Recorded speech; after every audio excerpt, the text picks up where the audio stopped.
নমস্কার, খবর শুনছেন সংবাদ সফর ইউটিউব চ্যানেল থেকে। আমি দোয়েল। আজ 11 তারিখ বুধবার। জানাবো দেশ বিদেশ ও রাজ্যের আজকের বাছাই করা 30টি তাজা খবর। প্রথমেই শিরোনাম। ভবানীপুরে মমতার বিরুদ্ধে বিজেপির ব্রহ্মাস্ত্র। অভিজিৎ গঙ্গোপাধ্যায়কে নামাতে চলেছে গেরুয়া শিবির। রাজ্যের আইনজীবী অসুস্থ, ফের পিছল সুপ্রিম শুনানি। রায় কবে? সুপ্রিম কোর্টে শুনানির পরও আইপ্যাক মামলার ভবিষ্যৎ অধরা। বিজেপি বিধায়কের স্ত্রীর গাড়িতে হামলার অভিযোগ। বনগাঁয় কালী পুজোর অনুষ্ঠানে যাওয়ার পথেই অঘটন। 28শে ফেব্রুয়ারি চূড়ান্ত ভোটার তালিকা। 3 দিনের মাথায় ভোটের দিন ঘোষণা। কত দফায় হবে? নবান্ন থেকে ঘোষণা, 4.5 মাস আগেই শুরু যুবসাথী প্রকল্প। 15ই আগস্টের অপেক্ষা নেই। 1 এপ্রিল থেকে যুবসাথী মাসে 1500 টাকা বেকার ভাতা। মাদক মামলায় শ্বশুরের নাম, বাবার উপর দুশ্মনের জন্য মমতা ব্যানার্জির লোক করছেন। বিস্ফোরক হুমায়ুন কন্যা। মাছ খেলেই মোগল, সংসদে 2 ভারত তত্ত্বে কেন্দ্রকে তুলোধনা অভিষেকের। ছিল অযোধ্যা নিয়ে নাশকতার ছকের অভিযোগ। ফরিদাবাদ জেলে মৃত্যু জঙ্গি সন্দেহে ধৃতের। বন্ধ ইন্টারনেট, কারফিউ জারি। ব্যাপক গুলিবর্ষণ, অশান্তির আগুনে পুড়ছে মণিপুর। মার্চে ছেলের বিয়ে, হবু বৌমাকে সঙ্গে নিয়ে প্রধানমন্ত্রীর দরবারে সচিন। হাতে দিলেন অর্জুনের বিয়ের কার্ড। প্যাকের বয়কটের নাটক শেষ। ভারতের বিরুদ্ধে খেলবে টি-20 বিশ্বকাপে। মুরগি হলো বাংলাদেশ। ফের মর্মান্তিক পথ দুর্ঘটনা শামশেরগঞ্জে। জাতীয় সড়ক পার হতে গিয়ে গাড়ির ধাক্কায় বলি 7 বছরের শিশু। গুরুতর আহত মা ও আরেক সন্তান। এপ্রিল মাসেই রাজ্যে 4 দফায় হতে পারে বিধানসভা ভোট। এপ্রিলেই ফল, খবর কমিশন সূত্রে। বর্ধমানে 300-র বেশি HIV পজিটিভ। স্বাস্থ্য দফতরের কপালে চিন্তার ভাঁজ। পড়ুয়া সমকামীদের মধ্যে হু হু করে বাড়ছে সংক্রমণ। বকেয়া ডিএ মামলার রায়ের বিরুদ্ধে আদালতে যাবেন না, উপদেশ দেওয়া হলো রাজ্য সরকারকে। রেফার রোগ নির্মূলে করা দাওয়ায় স্বাস্থ্য দফতরের। চালু বেড ওয়াচ কন্ট্রোল রুম। ঘর থেকে উধাও তরুণী, বিছানায় পোশাক, গয়না আর সাপের খোলস। ইচ্ছেধারী নাগিনের গুজবে তোলপাড় গ্রাম উত্তরপ্রদেশে। মমতার হস্তক্ষেপে জট কাটল ইস্টবেঙ্গলের। যুব ভারতীতেই ISL এর হোম ম্যাচ খেলবে লাল হলুদ ব্রিগেড। পছন্দ না হলেই নাম বাদ দিচ্ছে বিজেপি তৃণমূল। ফর্ম 7 নিয়ে বিস্ফোরক অভিযোগ সুজনের। ডেডলাইন শেষের আগেই সুপ্রিম কোর্টের রাজ্য। চিংড়িঘাটায় মেট্রো চালু হতে আরো কত দেরি? 16 ফেব্রুয়ারি থেকে রিলে অনশনের ডাক বাংলার রেশন ডিলারদের। তৃণমূল 100-র নিচে নেমে যাবে, সেই পথ খুলে দিয়েছি। 26-এর ভোট নিয়ে আসার শুভেন্দুর। পার্শ্ব শিক্ষকদের বিকাশ ভবন অভিযানে ধুন্ধুমার। পুলিশের সঙ্গে ধস্তাধস্তি। গার্ডরেল টপকে এগোনোর চেষ্টা। ত্রিকোণ প্রেমের জেরে নাবালককে অপহরণ করে খুন দার্জিলিংয়ের শিমুলতলাতে। কাঠগড়ায় 10 বছরের বড় যুবক। প্রার্থী তালিকা প্রকাশের আগে যাদবপুরে বিজেপির কোন দল? বহিরাগত প্রার্থী মানব না, পড়ল পোস্টার। 11 তারিখ থেকে বাংলায় শুরু হচ্ছে কুম্ভমেলা। পুণ্যস্নান কতদিন চলবে জানুন। মোবাইল নিয়ে দিদির সঙ্গে ঝগড়া, অভিমানে আত্মঘাতী। বীরভূমের চন্দননগর গ্রামের 9ম শ্রেণীর ছাত্রী। আমেরিকাকে 32 রানে হারিয়ে চলতি টি-20 বিশ্বকাপে দ্বিতীয় জয় পাকিস্তানের। পর্যটকদের প্রিয় বোলপুরে বিধ্বংসী আগুন। ধোঁয়ায় ঢাকলো গোটা এলাকা। কয়েক লক্ষ টাকার ক্ষয়ক্ষতির আশঙ্কা। যান্ত্রিক ত্রুটিতে হাওড়া থেকে গ্রিন লাইনের মেট্রো পরিষেবা ব্যাহত। অফিস টাইমে চরম ভোগান্তি। এই ছিল আজকের দিনের গুরুত্বপূর্ণ সব শিরোনাম। এবার একে একে বিস্তারিতভাবে জেনে নেব প্রতিটি খবরের পেছনের পুরো ঘটনা। আমাদের ভিডিও ভালো লাগলে অবশ্যই সাবস্ক্রাইব করবেন এবং লাইক শেয়ার করে আগামী দিনে এগিয়ে যাওয়ার অনুপ্রেরণা দেবেন। আসন্ন বিধানসভা ভোটে ভবানীপুর কেন্দ্রে মুখ্যমন্ত্রী মমতা বন্দ্যোপাধ্যায়ের বিরুদ্ধে বিজেপির তুরুপের তাস হতে চলেছেন তমলুকের সাংসদ তথা প্রাক্তন বিচারপতি অভিজিৎ গঙ্গোপাধ্যায়। সূত্রের খবর, বিজেপির শীর্ষ নেতৃত্বের তরফে ইতিমধ্যে এ বিষয়ে দলের রাজ্য নেতৃত্বের সঙ্গে কথা বলা হয়েছে।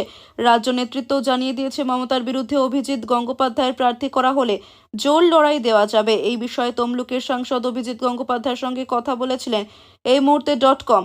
যদিও প্রাক্তন বিচারপতি জানিয়েছেন দল এই বিষয়ে তার সঙ্গে কোনো আলোচনা করেনি। বিধানসভা নির্বাচনের কথা মাথায় রেখে বিজেপির শীর্ষ নেতৃত্ব সম্ভাব্য প্রার্থী তালিকা প্রস্তুত করা শুরু করেছে।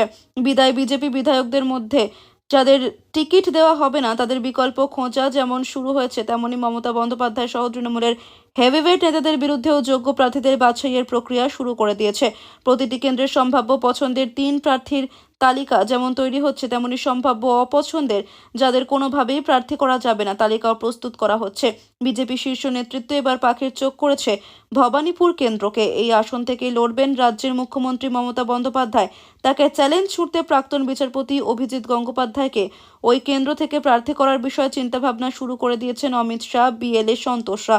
সম্প্রতি এক বৈদ্যুতিন সংবাদ মাধ্যমকে দেওয়া সাক্ষাৎকারে মমতার বিরুদ্ধে বিজেপি কেন্দ্রীয় নেতৃত্বের আদৌ লড়াইয়ের সদিচ্ছা রয়েছে কিনা তা নিয়ে প্রশ্ন তুলেছিলেন তমলুকের সাংসদ। তাতে খানিকটা চটেছেন পদ্মের কেন্দ্রীয় নেতৃত্ব। নাম প্রকাশে অনিচ্ছুক বিজেপির এক শীর্ষ নেতার কথায়, অভিজিৎ যদি সত্যি বাংলা থেকে মমতা জামানার অবসান চান তাহলে তার উচিত মুখ্যমন্ত্রীর বিরুদ্ধে প্রার্থী হওয়া। নন্দীগ্রামে যেমন শুভেন্দু অধিকারী চ্যালেঞ্জ নিয়েছিলেন, তেমনি চ্যালেঞ্জ নেওয়া উচিত প্রাক্তন বিচারপতি। উনি দাঁড়ালে বিজেপির ভোট তো পাবেনই, পাশাপাশি বামেদের ভোটও পাবেন, কেননা বামপন্থীরাই তো তাকে বিচারপতি থাকাকালীন ভগবান হিসেবে তুলে ধরেছিলেন। নিশ্চয়ই ভগবানকে ভোট দেবেন বিপ্লবী বামেরা। উনি জিতলে যেমন জয়েন্ট কিলার হতে পারবেন, পাশাপাশি হারলেও খুব একটা ক্ষতি নেই, কেননা সাংসদ তো থেকে যাবেন। প্রিয় কোর্টে আবারও পিছিয়ে গেল বহুল চর্চিত আইপ্যাক মামলার শুনানি। গত মঙ্গলবার রাজ্য সরকারের জমা দেওয়া হলফনামা খতিয়ে দেখার জন্য এনফোর্সমেন্ট ডিরেক্টরেটের আইনজীবীরা 7 দিনের সময় চেয়েছিলেন। সেই আবেদন মঞ্জুর করে শীর্ষ আদালত 10 ফেব্রুয়ারি পরবর্তী শুনানির দিন ধার্য করেছিল। তবে নির্ধারিত দিনেও শেষ পর্যন্ত শুনানি প্রক্রিয়া শুরু করা সম্ভব হয়নি। আদালত সূত্রে খবর, অন্যান্য মামলার প্রবল চাপ এবং সময়ের অভাবের কারণে এদিন মামলাটি গ্রহণ করা যায়নি। ফলে আইনি জটে আটকে থাকা এই গুরুত্বর ইস্যুটির ভবিষ্যৎ নিয়ে বর্তমানে বড়সড় অনিশ্চয়তা তৈরি হয়েছে। পরবর্তী শুনানির দিনক্ষণ নিয়ে এখন আদালতের সিদ্ধান্তের অপেক্ষায় সংশ্লিষ্ট সব পক্ষ। রাজ্যের মহলের নজরও এখন দেশের সর্বোচ্চ আদালতের পরবর্তী পদক্ষেপের দিকে। আরও একবার পশ্চিমবঙ্গে ভোটার তালিকায় বিশেষ নিবিড় সমীক্ষার মেয়াদ বাড়ানো হলো। সেই পরিস্থিতিতে পশ্চিমবঙ্গ বিধানসভা নির্বাচনের নির্ঘণ্ট ঘোষণার দিনক্ষণ পিছিয়ে যাচ্ছে। কবে ভোটের ঘোষণা করা হতে পারে, কত দফায় ভোট হবে, চূড়ান্ত ভোটার তালিকা প্রকাশের দিনক্ষণ পিছিয়ে গেল আরও 2 সপ্তাহ। সোমবার সুপ্রিম কোর্টের নির্দেশের পরে পশ্চিমবঙ্গের মুখ্য নির্বাচনী আধিকারিকের দফতরের তরফে ভাবে যেটা বলা হয়েছিল সেটাই মঙ্গলবার সরকারিভাবে ঘোষণা করে দিল নির্বাচন কমিশন। শীর্ষ আদালত নির্দেশ দিয়েছিল যে স্ক্রুটিনির সময়সীমা বাড়ানো হবে। সেই প্রেক্ষিতে আজ কমিশনের তরফে জানানো হয়েছে যে পশ্চিমবঙ্গে ভোটার তালিকায় বিশেষ নিবিড় সমীক্ষার মেয়াদ আরও বাড়ছে। আগামী শনিবারের মধ্যে শুনানির কাজ সম্পন্ন হবে। তার জেরে স্বভাবতই পিছিয়ে যাচ্ছে চূড়ান্ত ভোটার তালিকা প্রকাশের দিনক্ষণ। প্রাথমিকভাবে ঠিক ছিল যে 7 ফেব্রুয়ারি চূড়ান্ত ভোটার তালিকা প্রকাশ করা হবে, তারপর সেটা পিছিয়ে 14 ফেব্রুয়ারি করা হয়েছিল। এবার কমিশনের তরফে জানানো হলো যে আগামী 28 ফেব্রুয়ারি প্রকাশিত হবে পশ্চিমবঙ্গের চূড়ান্ত ভোটার তালিকা, যে ভোটার তালিকার ভিত্তিতে 2026 সালের বিধানসভা নির্বাচন হবে। 1 এপ্রিল থেকে যুবসাথী প্রকল্প চালু হয়ে যাচ্ছে, যে প্রকল্পের আওতায় মাসিক 1500 টাকা ভাতা পাবেন। কিভাবে সেই ভাতা পাওয়ার জন্য আবেদন করতে হবে, কবে থেকে শিবির চলবে, অনলাইনেও আবেদন করা যাবে কি, 1 এপ্রিল থেকেই মিলবে বেকার ভাতা।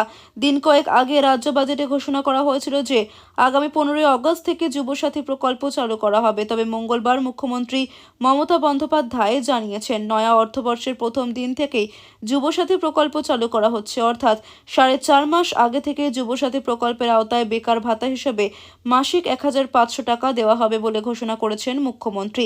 কিভাবে সেই ভাতা পাওয়া যাবে, কিভাবে আবেদন করতে হবে তাও মুখ্যমন্ত্রী জানিয়েছেন। নবান্নের সাংবাদিক বৈঠক থেকে কিভাবে যুবসাথী প্রকল্পের জন্য আবেদন করতে হবে মুখ্যমন্ত্রী জানিয়েছেন, যুবসাথী প্রকল্পের আওতায় অনলাইনে আবেদনের বিষয় থাকছে না, আপাতত অফলাইনে আবেদন করতে হবে। সেজন্য সংবাদ মাধ্যমে বিজ্ঞাপন দেওয়া হবে বলে জানিয়েছেন মুখ্যমন্ত্রী। তিনি জানিয়েছেন বিভিন্ন সংবাদপত্রে বিজ্ঞাপন দেওয়া হবে। প্রতিটি বিধানসভা কেন্দ্রে একটি শিবির তৈরি করবে রাজ্য সরকার।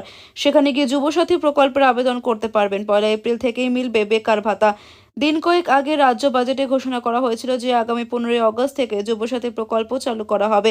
তবে মঙ্গলবার মুখ্যমন্ত্রী মমতা বন্দ্যোপাধ্যায় জানিয়েছেন নয়া অর্থবর্ষের প্রথম দিন থেকে যুবসাথী প্রকল্প চালু করা হচ্ছে, অর্থাৎ 4.5 মাস আগে থেকে যুবসাথী প্রকল্পের আওতায় বেকার ভাতা হিসেবে মাসিক 1500 টাকা দেওয়া হবে বলে ঘোষণা করেছেন মুখ্যমন্ত্রী। কিভাবে সেই ভাতা পাওয়া যাবে, কিভাবে আবেদন করতে হবে তাও মুখ্যমন্ত্রী জানিয়েছেন নবান্নের সাংবাদিক বৈঠক থেকে। কতদিন যুবসাথী প্রকল্পের শিবির চলবে মুখ্যমন্ত্রী জানিয়েছেন জানিয়েছেন ছুটির দিনগুলো বাদ দিয়ে আগামী 15ই ফেব্রুয়ারি থেকে আগামী 26শে ফেব্রুয়ারি পর্যন্ত রাজ্যের প্রতিটি বিধানসভা কেন্দ্রে বিশেষ শিবির চলবে। সকাল 10টা থেকে বিকেল 5টা পর্যন্ত শিবির খোলা থাকবে। যারা আবেদন জমা দেবেন তারা রসিদ পাবেন। আবেদনপত্রের ডিজিটালাইজেশন করা হবে। আর কী কারণে অনলাইনে আবেদনের বিষয়টি এখনই চালু করা হচ্ছে তার ব্যাখ্যাও দিয়েছেন মুখ্যমন্ত্রী। তিনি জানিয়েছেন হাতে সময় আছে কম। অনলাইনে আবেদন করলে বেকার ভাতা দিতে সময় বেশি লাগতো, দ্রুত যাতে বেকার ভাতা দেওয়া হয় সেজন্যই এখন একটু কষ্ট করে সশরীরে শিবিরে গিয়ে আবেদন করে যাওয়ার আর্জি জানিয়েছেন মুখ্যমন্ত্রী। রাষ্ট্রপতি শাসন শেষ হয়ে সদ্য নতুন সরকার গঠন হয়েছে, তারপরে অশান্তির আগুনে পুড়েছে মণিপুর। মঙ্গলবার রাজ্যের উখরুল জেলার লিটন গ্রামে নতুন করে ব্যাপক গুলিবর্ষণের খবর পাওয়া গিয়েছে।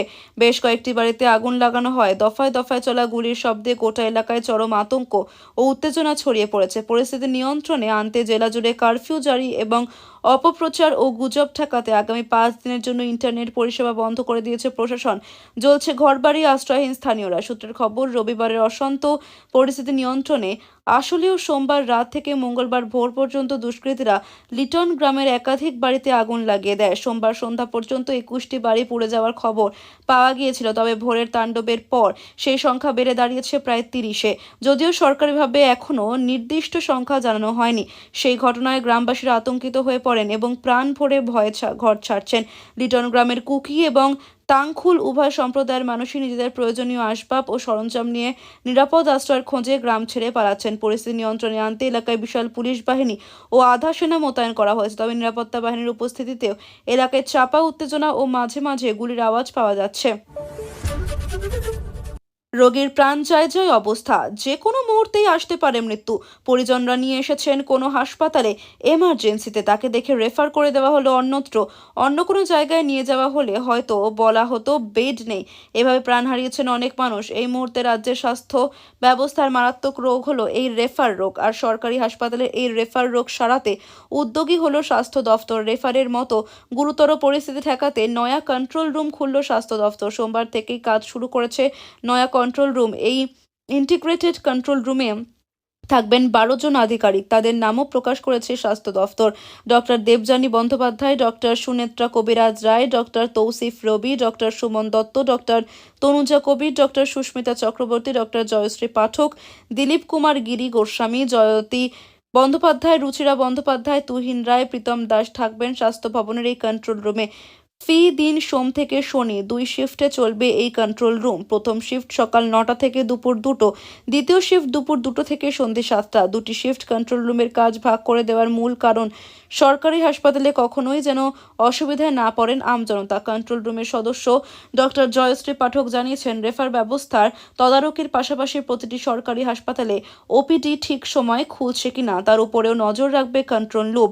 নিয়ম অনুযায়ী প্রতিটি সরকারি হাসপাতাল নির্দিষ্ট সময় পর্যন্ত ওপিডি বিভাগ খোলা রাখতে হবে। তার আগে যেন চিকিৎসক উধাও হয়ে না যান সেদিকেও কড়া নজর রাখবে কন্ট্রোল রুম। এই প্রসঙ্গে কলকাতা মেডিকেল কলেজের অধ্যক্ষ ডক্টর ইন্দ্রনীল বিশ্বাস জানিয়েছেন, নয়া কন্ট্রোল রুমের ফলে রোগীর পরিবারে অনেকটাই সুরাহা হবে। যখনই গ্রাম থেকে রোগীকে শহরের কোনো হাসপাতালে রেফার করা হবে, দ্রুত গ্রামীণ হাসপাতালের আধিকারিকরা কন্ট্রোল রুমে ফোন করে জেনে নিতে পারবেন শহরের সংশ্লিষ্ট হাসপাতালে বেড খালি আছে কিনা। যেখানে বেড খালি রয়েছে সেখানে পাঠানো হবে রোগীকে। এর ফলে হয়রানির শিকার হতে হবে না রোগীদের। নয়া এই কন্ট্রোল রুমের নম্বর 03323330542, 03323577926। কন্ট্রোল রুমের কাজকর্ম তদারকি করবেন স্বাস্থ্য দফতরের আধিকারিক ডক্টর দীপঙ্কর মাঝি। বিজেপি বিধায়কের স্ত্রীর গাড়িতে হামলার অভিযোগ। বনগাঁ উত্তরের বিজেপি বিধায়কের স্ত্রীর গাড়িতে হামলা হয়েছে বলে অভিযোগ উঠছে, তবে ঠিক কী কারণে এই হামলা চলছে তা এখনও প্রকাশ্যে আসেনি।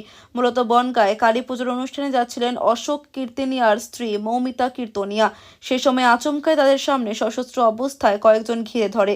হামলা চলে বলে অভিযোগ। তৃণমূলের বিরুদ্ধে এই হামলার অভিযোগ তুলেছেন এই বিজেপি বিধায়ক এবং বিজেপি বিধায়কের শাশুড়ি চাঞ্চল্যকর অভিযোগ করে জানিয়েছেন, লাঠির মাথায় আগুন জ্বালিয়ে তারা হামলা করার চেষ্টা করে ভাঙচুর চালায়। এরপর কয়েকজন আহত হয়। এই ঘটনার পর উত্তেজনা ছড়িয়ে পড়ে। বিশাল পুলিশ বাহিনী এসে পৌঁছয় ঘটনাস্থলে। শামশেরগঞ্জে ফের মর্মান্তিক পথ দুর্ঘটনায় ব্যাপক চাঞ্চল্য ছড়ালো মঙ্গলবার দুপুরে।